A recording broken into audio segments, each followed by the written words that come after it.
गेल्या 6 महिन्यापासून महाविकास आघाडीकडून हातकणंगले जागा ही स्वाभिमानीसाठी सोडलेली आहे असं परस्पर जाहीर केलं जात होतं।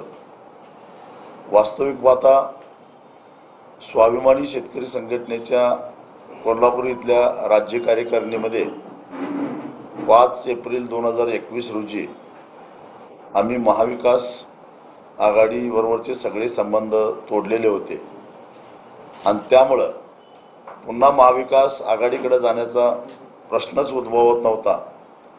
तरीसुद्धा वारंवार अशा पद्धतीनं घोषणा केल्या जायच्या की हातकणंगलेची जागा ही स्वाभिमानीसाठी सोडलेली आहे। खरं तर भारतीय जनता पक्ष आणि त्यांचे मित्रपक्ष यांची जी NDA आघाडी आहे त्याची फारकत घेऊन आम्हाला 2015 पासून आम्ही ती फारकत घेतलेली आहे, त्यांचाही आमचा काही संबंध नाही। म्हणूनच लोकसभेची निवडणूक स्वतंत्र लढवायचे हे गेल्या 6-7 महिन्यापासून आमची तयारी चालू असताना आणि कुठल्याही आघाडीच्या नेत्यांच्या बरोबर आमच्या चर्चा चालू नसताना अशा प्रकारच्या बातम्या वारंवार पेरल्या जायच्या। आम्ही भारतीय जनता पक्षाच्या विचारधारेला जो विरोध करतो ते कधी लपवून ठेवलेला नाही, कारण त्यांच्यातल्या अनेक नेत्यांनी संविधानाला विरोध केलेला आहे।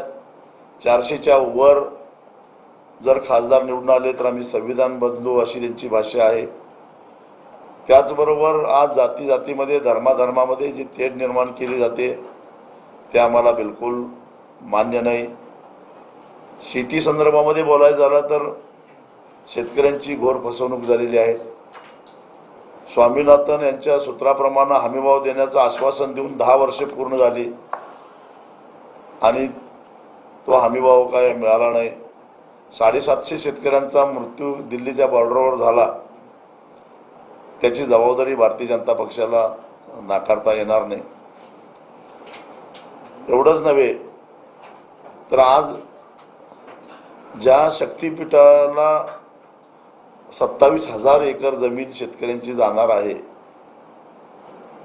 त्या शक्तीपीठासाठी जे अधिग्रहण होणार आहे त्या अधिग्रहण होत असताना 2013चा जो मूळ कायदा आहे त्याच्यामध्ये दुरुस्ती झाल्यामुळं शेतकऱ्यांचं मोठ्या प्रमाणामध्ये नुकसान होणार आहे।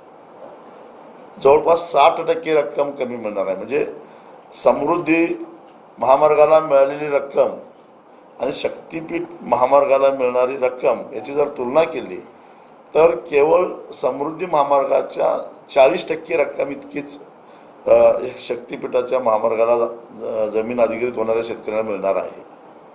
आणि हे पाप महाविकास आघाडी सरकार महाराष्ट्रामध्ये असताना त्यांनी या 2013च्या कायद्यामध्ये दुरुस्ती करून केलेलं आहे। त्यामुळे आता शेतकऱ्यांना धड न्यायालयामध्ये दाद मागता येणार नाही, जिल्हाधिकाऱ्यांच्यावर वाटाघाटी करता येणार नाही आणि सक्तीचं भूसंपादन होणार आहे। त्यामुळे तीव्र स्वरूपाचं जनआंदोलन करूनच शेतकऱ्याला आपली जमीन वाचवावी लागणार आहे। आणि तरीसुद्धा महाविकास आघाडीचे काही नेते परवा कोल्हापूरच्या शक्तीपीठ महामार्गाला विरोध करण्याचे जे काही मेळावा झाला त्याच्यामध्ये हजर राहते। मग ज्यावेळी ही दुरुस्ती विधिमंडळामध्ये आली त्यावेळी त्याच्याविरोधात ते का बोलले नाहीत? 3 तुकड्यामध्ये FRP करायचा निर्णय सुद्धा याच महाविकास आघाडी सरकारने घेतलेला आहे। आणि म्हणून या महाविकास आघाडीकडे आमचा जाण्याचा प्रश्नच उद्भवत नाही। आम्ही कधी स्वाभिमानीने कधी त्याच्यामध्ये रसही दाखवलेला नाही।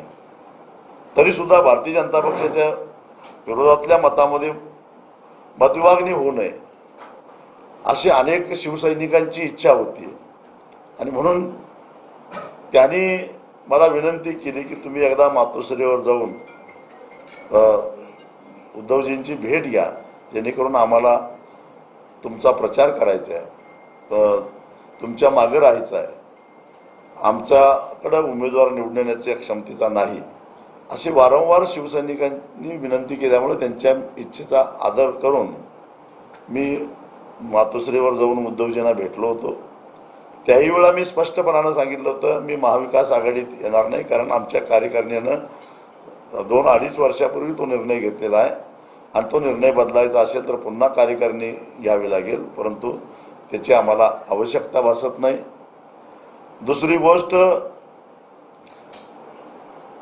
शिवसेनेनं फक्त उमेदवार उभा न करता जागा रिकामी सोडली तर निश्चितच आम्हाला त्याचा लाभ होईल आणि या दृष्टिकोनातून विचार करा, कारण तुमच्या पक्षातून फुटून जाणाऱ्या गद्दारांना जर धडा शिकवायचा असेल तर तुमच्याकडे त्या क्षमतेचा उमेदवार नाही, म्हणून उमेदवार उभा करू नये आणि मी ही जागा जिंकू शकतो हा आत्मविश्वास आहे, कारण गेली 5 वर्षे या मतदारसंघामध्ये मी मेहनत केलेली आहे.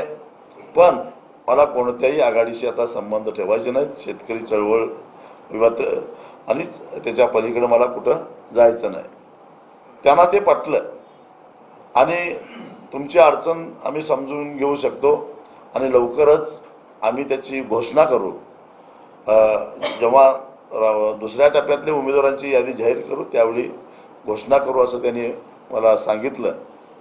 आणि त्यानंतर अगदी त्यांची पत्रकार परिषद झाल्याच्या आदल्या दिवसापर्यंत रात्रीपर्यंत मला निरोप येत होते की उद्या सकाळी तुम्हाला पाठिंब्याची घोषणा होणार आहे. परंतु अचानकच त्याने आपला उमेदवार जाहीर केला. जाहीर करण्याबद्दल मला माहिती नाही आणि मी विचारणारही नाही. उलट त्यांच्याकडून मला निमंत्रण आलं म्हणून त्यांना मी जाऊन भेटलो. त्यांची अशी इच्छा होती की पाठिंबा द्यायचाच आहे तर मग एक वेळा त्यांनी मातोश्रीपर्यंत आलं पाहिजे. ठीक आहे म्हटलं, शेवटी उमेदवाराला मत मागण्यासाठी अनेकांची उंबरठी झिजवावी लागतात म्हणून मी गेलो. परंतु अशी शेवटच्या क्षणी अशी अट घातल्यानंतर मी नकार दिला.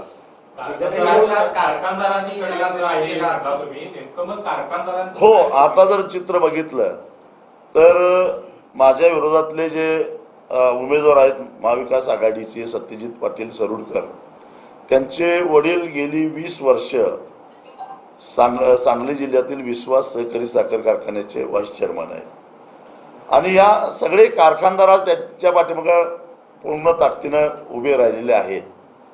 तेव्हा हे कारखानदार विरुद्ध शेतकरी असाच ही लढाई आहे.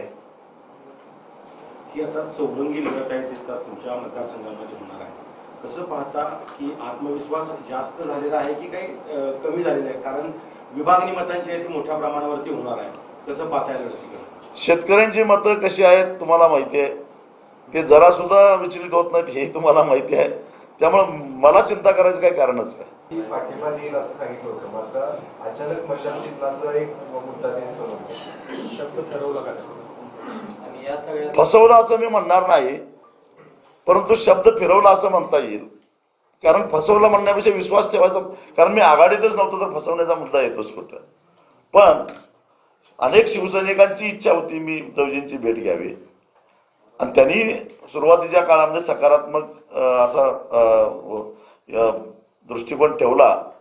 पण नंतर मला माहिती आहे कदाचित सगळे साखर कारखानदार जाऊन भेटले असतील आणि परस्पर काटा काढण्याची एक नामी संधी आलेली आहे, आम्हाला ती संधी द्या असंही बोलले असतील. गेल्या वेळच्यासारखा फरक काहीच पडणार नाही, कारण यावेळचा वंचितचा जो उमेदवार आहे तो भारतीय जनता पक्षाचा सक्रिय सदस्य आहे. गेली 8 वर्षे DC पाटील हे भारतीय जनता पक्षाचे सदस्य आहेत आणि त्यांनी अजूनही भारतीय जनता पक्षाचा राजीनामा दिलेला नाही, तरीही त्यांना वंचितची उमेदवारी मिळालेली आहे. त्यामुळं ज्यांना काही कळायचं ते कळालेलं आहे. त्यामुळे मी काय बोलत नाही त्याच्यावर. महायुतीबरोबर बोलण्याचा प्रश्नच येत नाही आणि महाविकास आघाडीबरोबरही बोलण्याचा प्रश्नच येत नाही, कारण दोन्ही आघाडीत मला जायचंच नव्हतं. मुद्दा होता फक्त उमेदवार उभा करायचा काय नाही आहे, त्याच्याबद्दल मी स्पष्टीकरण दिलेलं आहे. हां, मात्र ही गोष्ट खरी आहे की दोघांच्याकडूनही दोन्ही आघाड्यांच्याकडूनही उमेदवारीबद्दल मला विचारणा करण्यात आलेली होती, पण दोघांनाही मी नकार दिलेला होता. बदलत्या राजकीय परिस्थितीनुसार आता राजू शेट्टींच्या अडचणीत वाढ झाल्यामुळेच राजू शेट्टी अशा भूमिका घेत आहेत असे विरोधक बोलायला लागले, त्याच्याबद्दल काय सांगा? मी जी भूमिका घेतली आहे ती लोकांना पसंत आहे आणि त्यामुळं लोक आग्रहास्तवच बस झालं आता हे सगळे आघाडीचे प्रयोग आता आपण आणि आपली चळवळ बरी असा निर्णय संपूर्ण राज्यातल्या स्वाभिमानीच्या कार्यकर्त्यांनी घेतल्यामुळं जो राज्य कार्यकारिणीचा निर्णय आहे त्याच्याशी मी बांधील आहे. आता एकला चलोचा जो निर्णय सगळ्यांनी सांगितला त्याच्याशी तुम्ही बांधील राहिला आणि तो शब्द पूर्ण करता असं म्हणायचं? हो नक्कीच. कारण बरं हा आत्ता नाही घेतलेला, प्राप्त परिस्थिती बघून नाही घेतलेला, हा 5 एप्रिल 2021 रोजी घेतलेला. आता तुम्ही त्यावेळी तर महाविकास आघाडीचं सरकार होतं. पुढं नेमकी राजकीय परिस्थिती त्याच्यानंतर किती उलतापालती झाल्या, परंतु आम्ही त्यावेळी घेतलेल्या निर्णयाशी बांधील आहोत. आता डीसी पाटलांच्या बद्दल तुम्ही सगळं सांगितलं. गेल्या निवडणुकीत सुद्धा वंचित भाजपची बी टीम म्हणून काम करते अशी टीका होत होती. आता पण तशी टीका होती का? म्हणजे आता मला कुणावर काही टीका करायची नाही. मी आता मतदारांच्या समोर जाऊन मी माझी भूमिका सांगायला लागलेलो आहे. माझ्या मतदारसंघात शहरी भाग सुद्धा आहे. त्या शहरी भागातल्या लोकांच्यासाठी मला विद्यार्थ्यांचे प्रश्न आहेत आणि त्याच्यासाठी उदाहरणार्थ मला भविष्यामध्ये काही चळवळी उभा करायची आहेत विद्यार्थी परिषदेमार्फत. कारण बघा मग नुकतीच जी आकडेवारी जी आली त्यातून गेल्या 10 वर्षामध्ये कॉर्पोरेट सेक्टरनं 14,56,000 कोटी रुपयाची कर्ज राईटअप करून घेतली. मग अशा परिस्थितीमध्ये बँका खुलेआम एका चांगल्या DPR बघून त्याच्यावर कर्ज देतात विनातारण ह्या सगळ्या कॉर्पोरेट सेक्टरला. मग आमच्या विद्यार्थ्यांना एज्युकेशन लोन देत असताना का खळखळ करतात? कारण एकूण जे कर्ज वाटप झालेलं आहे विद्यार्थ्यांचं ते 78,000 कोटीचं आहे आणि त्यातलं केवळ 11,000 कोटी थकीत आहे. मग हा आकडा विजय मल्ल्याच्या आकड्या एवढाच आहे. म्हणजे अख्ख्या देशातल्या विद्यार्थ्यांना जमलं नाही ते एकट्या विजय मल्ल्यानं केलं. मग विद्यार्थ्यांना सुद्धा विनातारण एज्युकेशन लोन द्यायला काय हरकत आहे? शेवटी राष्ट्र उभारणीचंच काम आहे. पोरं शिकली तर आपल्या राष्ट्राच्याच उपयोगाला पडतील. त्यामुळे ही भूमिका घेऊन भविष्यामध्ये आम्हाला चळवळ करायची आहे आणि हा विद्यार्थ्यांचा प्रश्न आहे. महागाई किंवा भ्रष्टाचार हे मुद्दे आहेत. अनेक लघु उद्योग, अनेक लघु आणि मध्यम उद्योग बंद पडत आहेत आणि याला कारण केंद्र सरकारचं आर्थिक धोरण. मगाशी ज्या 14,56,000 कोटीचा उल्लेख मी केला राईटअप झालेल्या कर्जामध्ये, त्यात मध्यम आणि लघु उद्योगांचा समावेश नाही. त्यातला एखादा उद्योग जर का बंद पडला तर त्या उद्योजकाचे घरदार जामीनदार सगळ्यांचं लिलाव काढून पैसे वसूल करून घेता. मग ह्या बड्या उद्योगपतींना तुम्ही का सोडता? आणि भविष्यामध्ये हे सारे प्रश्न मी पार्लमेंटमध्ये जर मला लोकांनी संधी दिली तर मांडणार आहे आणि ताकदीनं सरकारवर, सरकारच्या या आर्थिक धोरणावर प्रहार करणार आहे. की आपण 6 जागा जे आहेत ते स्वाभिमानी शेतकरी संघटना लढवणार आहे. आता शेट्टींची काय नेमकी भूमिका असणार आहे? हो, आजही आम्ही 6 जागेवर ठाम आहोत. आमच्या चर्चात पण तुम्हाला माहिती आहे सगळ्यांना की निवडणूक लढवणं हे म्हणजे प्रचंड खर्चाचं काम असतं. आमचे कार्यकर्ते हे साधारण आर्थिक स्थितीतले आहेत तरीसुद्धा आम्ही एक सूट दिलेली आहे. कारण एक निवडणूक लढवणं म्हणजे एक कार्यकर्ता कायमस्वरूपी घरात बसणं असं होतं. त्यामुळं तुम्हाला शक्य असेल किंवा लोक वर्गणी देत असतील तर खुशाल लढा. आमची संघटनेचं त्याला पाठबळ असेल. आम्ही प्रचाराला येऊ असं आम्ही सांगितलेलं आहे. त्या पद्धतीनं सांगलीमध्ये महेश कराडे प्रयत्न करतायत, परभणीमध्ये किशोर ढगे प्रयत्न करतायत, रवी तुपकरांनी तर अर्ज भरून आता त्यांचं आता प्रचाराला सुरुवात झालेली आहे. त्याच्या माडामध्ये सुद्धा आम्ही कार्यकर्त्यांना सांगितलं की तुम्हाला लढायचं असेल तर तुम्ही लढू शकता. आणि कोल्हापूरबद्दल आम्ही थोडा सगळ्या कार्यकर्त्यांच्यावर विचार करणार आहोत. जरी काँग्रेस पक्षानं महाविकास आघाडीनं आमच्या विरोधात उमेदवार दिला असला तरी शाहू महाराजांच्या बाबतीत आमच्या भूमिका थोड्याशा वेगळ्या आहेत. कारण आमच्या आंदोलनाच्या वेळी थेट रस्त्यावर उतरून त्यांनी आम्हाला मदतीची भूमिका घेतली होती. त्यामुळे कार्यकर्त्यांच्या बरोबर चर्चा करून शाहू महाराजांच्या विरोधात उमेदवार उभा करायचा काही नाही आम्ही ठरवणार आहोत. रविकांत तुपकरांना पाठिंबाच आहे आमचा, त्यामुळं ते आमचेच कार्यकर्ते आहेत. पण प्रचाराला जाणं शक्य होईल असं मला वाटत नाही. कारण मी माझ्या मतदारसंघामध्ये गुंतून पडलेलो आहे. वंचित बरोबर सुद्धा असू शकेल, पण मी मात्र जनतेसमोर जायला लागलोय आणि मग माझी भूमिका पटवायला लागलोय. तुम्ही उमेदवारी अर्ज कधी भरणार आहे? काही राष्ट्रीय शेतकरी नेते उपस्थित असणार आहेत का? मी 15 एप्रिलला उमेदवारी अर्ज भरणार आहे आणि बैलगाडीतून जाऊन भरणार आहे. मी सांगेन, खरं तर उन्हाळ्याचे दिवस आहेत, कोण येत कोण आले तरी येतील, पण अजून मी तसं कुणावर बोललो नाही. कालच आम्ही घोषणा केली आहे.